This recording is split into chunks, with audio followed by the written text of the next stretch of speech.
Hello and welcome back again to Joy in Our Town. My name is Emily Young. The second half of this program we're going to be switching topics. We're going to be dealing with seniors who have lost a loved one, and we're coming around the holiday times, and it's a little bit of a tough time for these seniors. Joining me for the second half of this program is Cheryl Kuba, who is Executive Director of the Chicago Live Home Inc. Thanks for being with us today. Thank you for having me. Now you're also an author of several books, or co-author with several other people, and you've really been dealing with senior issues. Can you tell me a little bit about how you got into dealing with seniors? I've actually had quite a long journey with seniors. My father was in the medical delivery business early in his life, and so when I was 4 years old, I went on his route with him to various nursing homes and hospitals delivering medical equipment. I have an advertising and broadcasting background, and I switched over to healthcare when I found that I really wanted to work with the senior population. I think that seniors are really treasures. They're great resources, and I wanted to get closer to the seniors. So I've worked in many venues, nursing homes, senior housing complexes, the Illinois Hospital Association. All right, now we're dealing with seniors who have lost a loved one. How hard is that for seniors? It's very hard for seniors because the death of a spouse is expected, but there's really no right or wrong way to grieve. And the general population gives the death of a spouse when you're a senior a little less attention because people think, well, gee, you've been together for 50 wonderful years. You've been together for 40, but for a lot of the people, especially this generation, the World War II generation, they've lost a soulmate who maybe they've been married to since they were 17 years old. Right. And they went through a huge world war where maybe this spouse had never been out of his hometown and now he's overseas for the first time. Now, how is it different for an older person versus someone younger? Are there different emotions that you see with a senior who's lost a loved one? The grief process isn't the same for anybody. It's really, really unique. And in turn, the time that you grieve is not the same. There are some people who have lost a spouse, they deal with their grief and they're able to move on, and where others, this has been their partner in life for 60 years. And if you've had a partner for 60 years in your life, you don't really remember your single days as much. Do you see that a lot of people don't look at themselves as an individual? Their life has always been us as a couple. I am wife, I am mother in relation to someone else, and so when they lose this spouse, they really have an identity crisis. They do. We're all familiar with the phrase, my better half. And if you've been married for a very long time to the same person, you have really been joined at the hip. You have assimilated, you finish each other's sentences, and you do lose your sense of identity. However, if you've lost a spouse, let's say at 70 years old, there's the possibility that you might live to be 90. There are 20 more years where now there's going to be a shift in identity because you're a solo person. How do you encourage these seniors to find themselves again? How do you start over from that? You need to move on, but again, the timing is different for everybody. I would suggest first get into a grief support group and really do some research. Find groups that have participants who are similar in age, where it's in your geographic location, where you have some things in common with the folks who are in the group beyond the death. Maybe it's all women and you prefer to be in a women's group. Maybe you want a mixed group. Maybe you want folks that, maybe you want to be with women who haven't been stay-at-home moms because you've been working.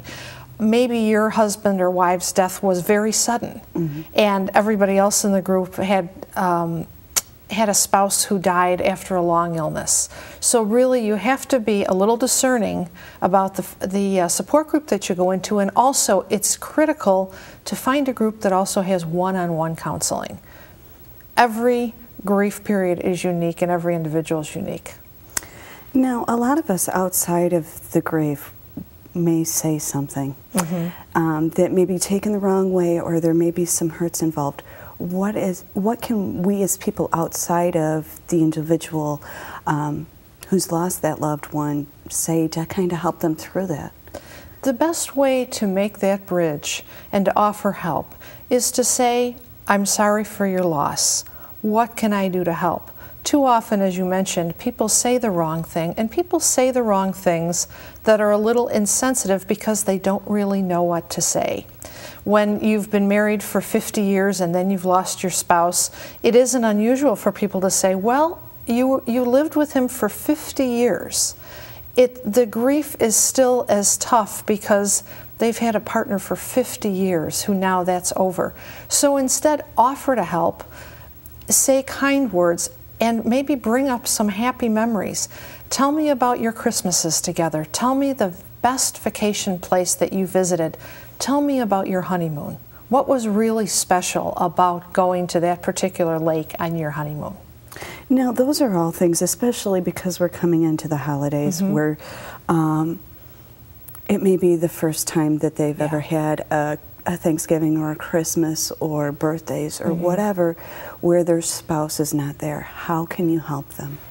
Holidays are particularly difficult. Holidays, birthdays, there are a lot of firsts. First Christmas without your loved one, first birthday, first grandchild's graduation.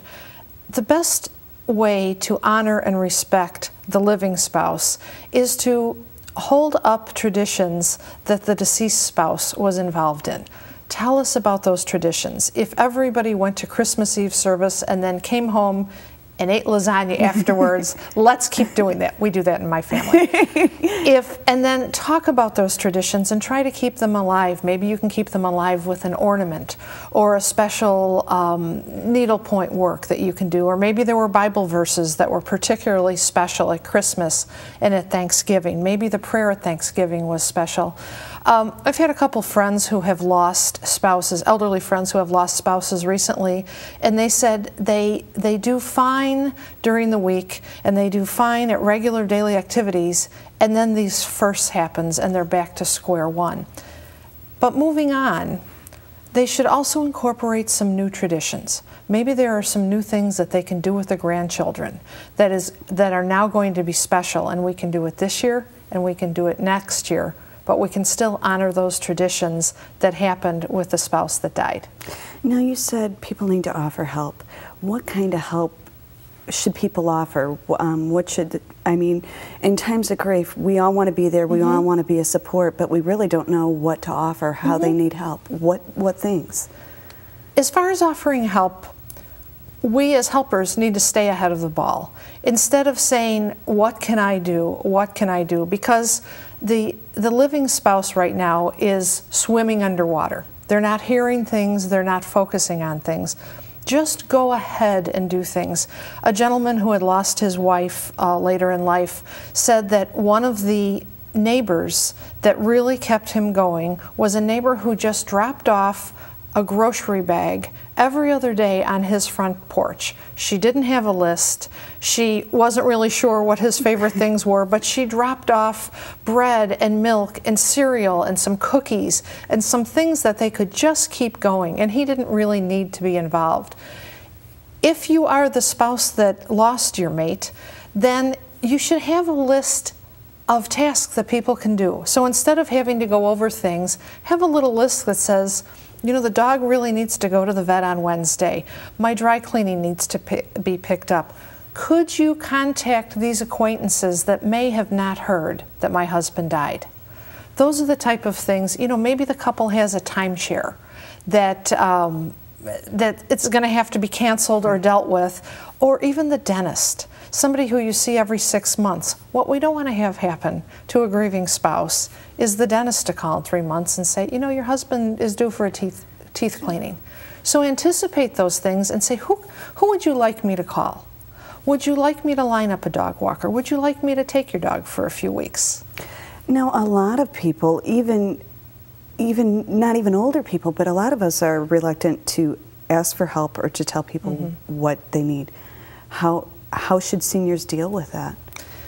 They need to really embrace people and bring them into the circle.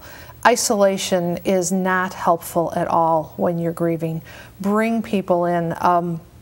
One gentleman who had lost a brother, not a spouse, but a brother, said, When I lost my brother, I told everybody I knew, and at the funeral there must have been 100 people there who didn't know my brother, but they came to support me. He said my sister told her office that she needed a few days off because there'd been a death. She didn't say that it was our brother, and she had very few people supporting her, and I felt so badly for her.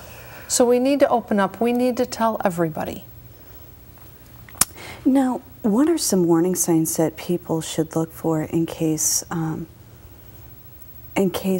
grieving process is taking this long, or maybe moving into a depression where we just can't get over and can't move on past this event? The grief can move into a dangerous stage, and one of the things that several things that we can look for. One is if the very obvious one and the very emergent one is if we can't get a hold of them. We need to know other family members that we can get in touch with, or maybe who else has keys to the house, and then moving away from the less emergent to try to get them out, even if they say, I don't want to be out in public, I don't want to talk to people. Would you like me to come over and we could just sit and listen to some music? Would you like me to come over and I'd really like to hear about that vacation you two took to the Grand Canyon? Or I would just be happy to come over and sit. You know, how about if I come over and I'll help you take down the Christmas tree? That might be really good because you don't want to have to do that. One of my relatives who lost a spouse said that she still had laundry from her husband that needed to be done, and she said, I don't really want anybody else doing that, but to have somebody come over and help you with the task side by side, let me put the ornaments away, let me help you with thank you notes. What are some things that these seniors need to consider? I think a lot of times we on the outside say, okay, let's pack everything up.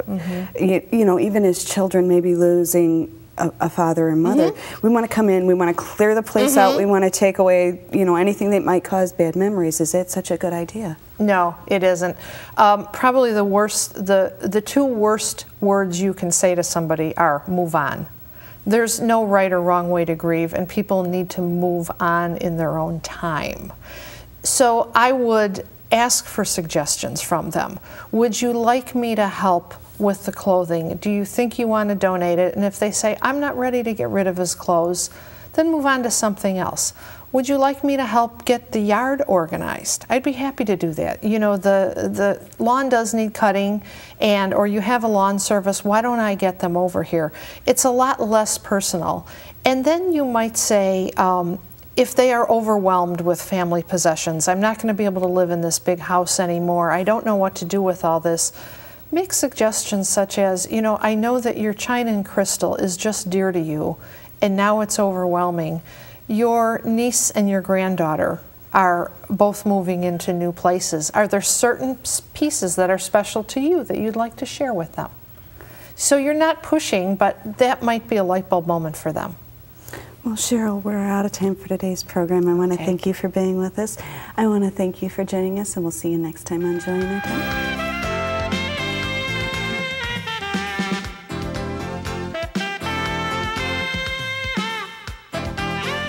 This program has been sponsored by the Trinity Broadcasting Network and made possible by your telethon dollars.